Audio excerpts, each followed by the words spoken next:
కష్టపడి పనిచేసిన కార్యకర్తలకు గెలిచిన అభ్యర్థులందరూ కూడా మరొక్కసారి హృదయపూర్వక శుభాకాంక్షలు తెలియజేస్తా ఉన్నాను, అభినందనలు తెలియజేస్తా ఉన్నాను. కరీంనగర్లో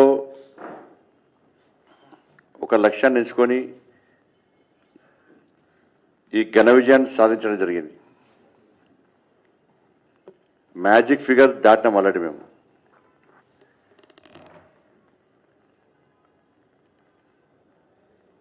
వాళ్ళందరూ కూడా భారతీయ జనతా పార్టీకి మద్దతు తెలపడానికి చాలామంది ఇండిపెండెంట్ కూడా పార్టీలో చేరిన విషయం మీ అందరూ తెలిసిందే. కానీ ఈ పరిస్థితిలో వాళ్ళు మొత్తం తిప్పి కొడితే 23 వాళ్ళవి. కాంగ్రెస్, బీఆర్ఎస్, ఎంఐఎం మాదేమో మ్యాజిక్ ఫిగర్ దాటింది మాది. ఈ టైంలో 80% భారతీయ జనతా పార్టీని మేయర్ కానివ్వద్దు అని చెప్పి ఈ 3 పార్టీలు ఒకటైనాయి. మేము గతం నుంచి చెప్తూనే ఉన్నాం, బీఆర్ఎస్ కాంగ్రెస్ ఒక్కటే, ఈ 2 పార్టీలు ఒక్కటే అని చెప్పి మొదటి నుంచి మేము ముత్తుకుంటూనే ఉన్నాం. ఇలా కరీంనగర్ వేదికగా ఈ బండారం బయటపడబోతున్నది. వీళ్ళ చిల్లర రాజకీయాలు, వీళ్ళ కుట్రలు, వీళ్ళ కుతంత్రాలన్నీ కూడా కరీంనగర్ వేదికగా బయటపడబోతున్నాయి.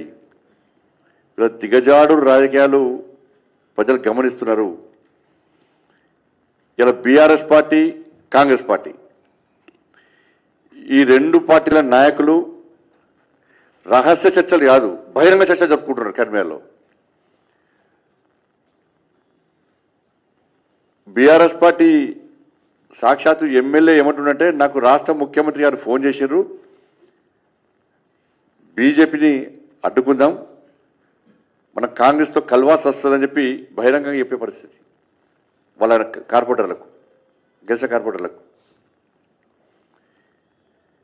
కాంగ్రెస్ పార్టీ నాయకులు మేము బీఆర్ఎస్తో మాట్లాడినాం, బీఆర్ఎస్ మాకు సపోర్ట్ ఇస్తున్నది, మళ్ళా దాళ్ళకుంటాడనే కాంగ్రెస్ పార్టీ మేయర్ని వీళ్ళు అంటున్నారు, బీఆర్ఎస్ పార్టీకి మేయర్ ఇస్తారని వాళ్ళు అంటున్నారు.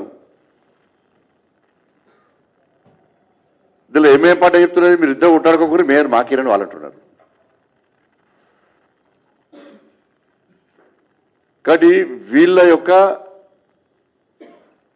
లాలూచితనం ఇవాళ కరీంనగర్ వేదికగా బహిర్గతమైంది.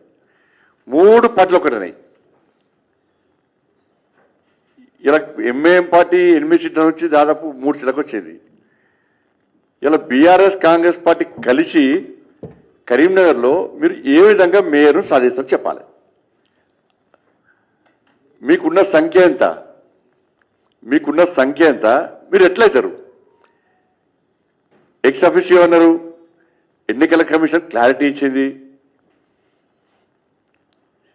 మా పార్టీ క్యాండిడేట్ కూడా ఫోన్ చేసి ఇన్ని లక్షలు ఇస్తాం, ఇన్ని కోట్లు ఇస్తాం, మీరు రండి అంటే, ఛీ పో మీ బతుకు ఇంకా బతుకు బాగా మారదా, గీదే బిచ్చ బతుకా మీద అని చెప్పి మా వాళ్ళు తిడుతున్నారు కాంగ్రెస్ వాళ్ళను. గీ బతుకా మీది, గీ ఎంగిలి బతుకా ఇంకా మీది, ఇంకా మారరా అని చెప్పి మా అభ్యర్థులు చీతు అని తిడుతున్నారు కాంగ్రెస్ వాళ్ళను. కానీ అయినా సిగ్గొస్తలేదు వాళ్ళకు. సిగ్గురు లేకుండా ఇంకా ఈ చిల్లర పాలిటిక్స్ ఇంకా చేసే ప్రయత్నం చేస్తున్నారు. నేనేమంటున్నానంటే, ఇది కరీంనగర్ స్థానికంగా నాయకులు తీసుకున్న నిర్ణయమా, బీఆర్ఎస్ పార్టీ అని కాంగ్రెస్ పార్టీ అని, లేదా కాంగ్రెస్ అధిష్టానం బీఆర్ఎస్ పార్టీ అధిష్టానం తీసుకున్న నిర్ణయమా? ఇది స్పష్టం చేయాలి. కరీంనగర్లో కలిసి ఉండాలి, మేయర్ వచ్చినా రాకుండా బీజేపీకి వ్యతిరేకంగా పనిచేయాలి అని తీసుకున్న నిర్ణయము ఈ 2 పార్టీల అధిష్టానం తీసుకున్న నిర్ణయమా, స్థానిక కాంగ్రెస్ బీఆర్ఎస్ పార్టీ